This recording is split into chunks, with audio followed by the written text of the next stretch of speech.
This is Living Room on ReachMD. On this episode, we'll hear from Dr. Joan Merrill, who will be sharing insights from her presentation at the 2025 Congress of Clinical Rheumatology West Conference on non-renal lupus and lupus nephritis. Dr. Merrill is a professor at the Oklahoma Medical Research Foundation's Arthritis and Clinical Immunology Research Program in Oklahoma City. Here she is now. I think that there's a great misunderstanding because people have a tendency to think of lupus nephritis as a separate disease than systemic lupus. In fact, there's an overlapping spectrum of what I think we would best call an imbalance in the immune system. And so sometimes in some patients, you get clinical manifestations that look like it's attacking the kidney. But in fact, we now know that most lupus patients have some involvement of the kidney, and some of it just isn't all that severe. So we may not recognize that it's happening at the time. And maybe, you can go your whole life and have a pretty good functioning kidney and never need treatment directed at the kidney per se.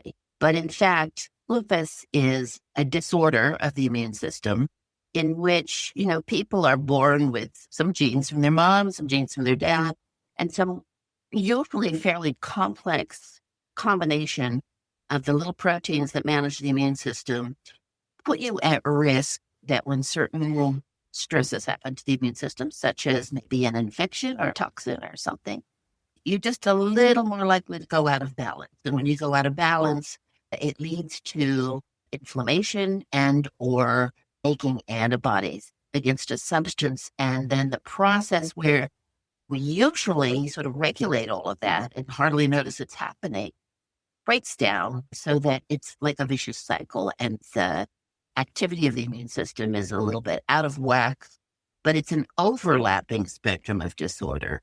And we need to start thinking about treating the underlying immune imbalance and not the organ. So there are not the same treatments that are going to work for people with nephritis as for people with other manifestations. Some of them are like each other and some of them share other features. So not everybody with nephritis is going to respond to the same treatment. But we do have some evidence base now, and we used to have before, meaning there have been some clinical trials that show more people will get better if they take this regimen than that regimen. But that's primitive medicine. It's 20th century medicine, and we're in the 21st century now. So I'm hoping that within the next couple of decades, we can improve our approach and really be able to get from either a kidney biopsy or even better yet, from little clues that are spilled out in the urine. So it's a non-invasive way to do diagnosis. People are working on that so that we would be able to better select an optimal treatment for an individual patient. But again, this whole idea that there's this nephritis over here and non-nephritis over there and they don't overlap is actually wrong. That was Dr. Joan Merrill talking about non-renal lupus and lupus nephritis. To access this and other episodes in our series, visit Living Room on ReachMD.com, where you can be part of the knowledge. Thanks for listening.